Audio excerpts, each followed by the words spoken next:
First thing is that born and raised, I'm an atheist. Yep. Like, I have never had faith in a higher power during my life. Right?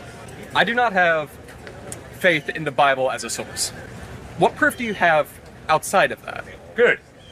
The first piece of evidence, not proof, but the first piece of evidence that points me to God is order and design do not come out of chaos by chance. Right.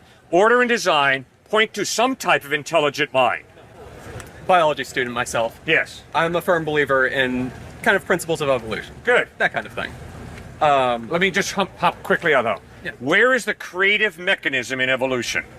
Because I believe in evolution as a process, but where is the creative mechanism in evolution? I don't think I fully understand the question, but How do you get something from nothing in evolution? the thing is that it didn't come from nothing. I forgot what the exact title of the experiment, but there is this idea that the primordial soup, right? Yeah. The oceans of a primordial Earth with Sir, I think we can bring this one to a conclusion fairly quickly. I am convinced that before the Big Bang, there was nothing. right. Okay, and that's what Einstein acknowledged.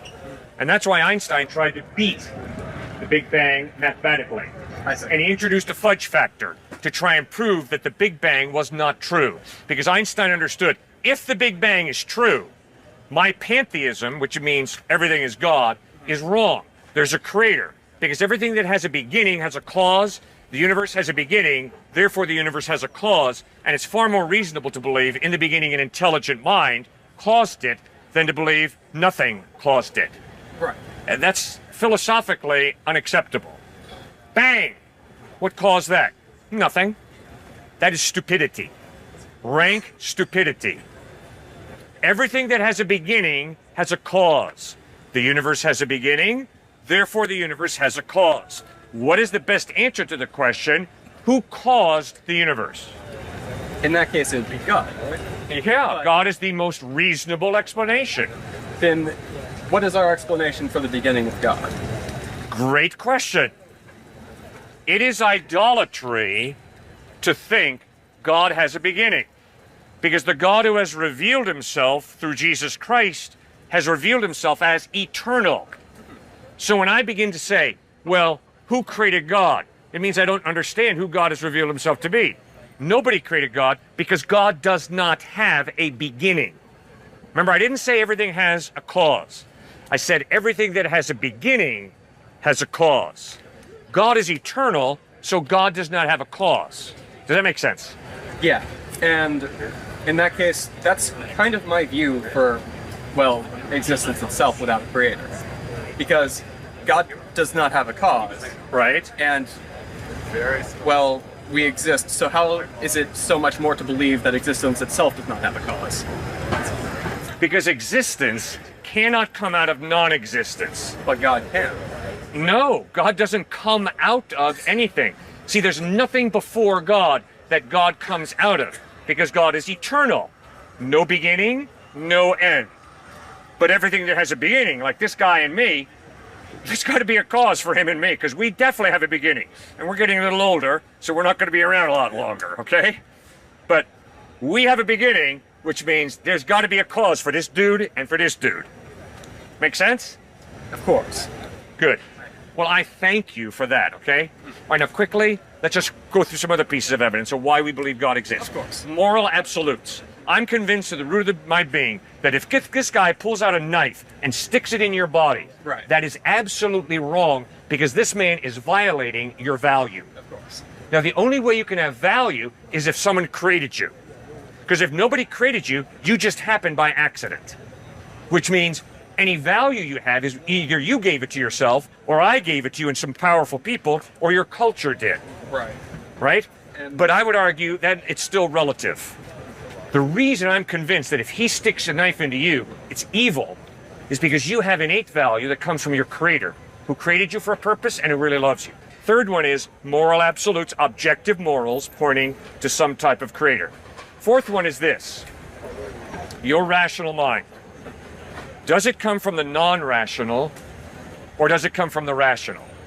An atheist is someone who says, my rational mind comes from the non-rational. I can't. That doesn't make any sense. The rational comes from the rational. The rational does not come from the irrational, which is why, not that I've proven God, but it's evidence that it's more reasonable to say we come from God, not that we come from the non-rational. Okay. Does that make sense? Yeah, I believe so. Define the rational and the non-rational. I don't think I understand where we come from. All right. You have the ability, and hopefully I have the ability, to think rationally. All right? That is why, if I make a rational mistake, you're going to look me in the face and say, Cliff, that makes no sense. Right. That's irrational.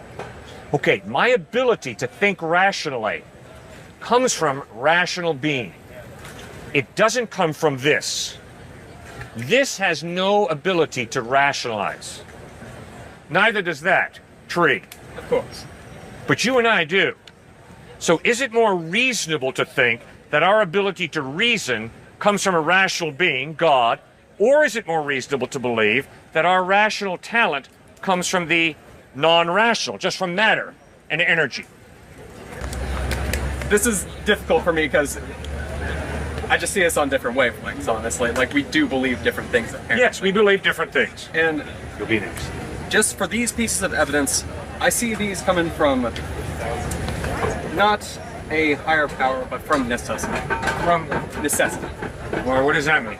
Because, say, coming from my point of view, every piece of a human comes from a piece of evidence. Like, every piece of a human is part of necessity and gives someone more chance of survival. So, say our morality. I see you didn't like that. Say morality. If you were to stab me, say we're part of the same tribe, Yeah? ancient human. Yeah? If he were to stab me while we were out, say, gathering berries, he can't. The tribe has lost a member. Yeah? We can't have as many berries now, and he can't carry back as much food. Perhaps now, even then, my parents are going to be mad at him, and the tribe breaks apart. Like, equals less survival and less humans. Maybe. Does rape help the human experiment continue? No. Yes, it does.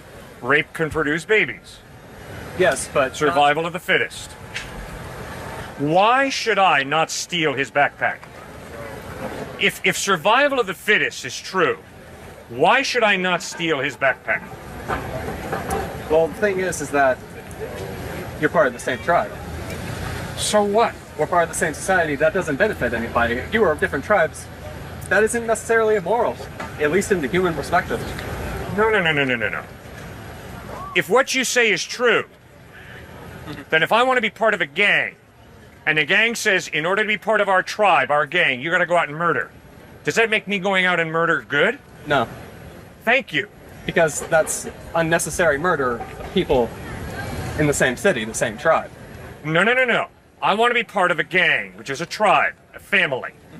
And in order to be part of a gang, they're telling me I got to go out and murder. My desire to be part of a tribe, the tribe defining good and evil. Is that really objective morality? Is that really make it good because the tribe says it's good? No. Thank you.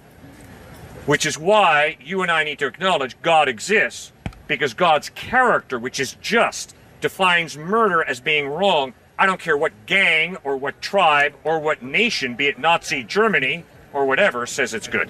Does that make sense? Yeah, of course. Okay, good. Sir, I need to move on to another person, but I cannot thank you enough for your respectful thinking, and I appreciate it a lot.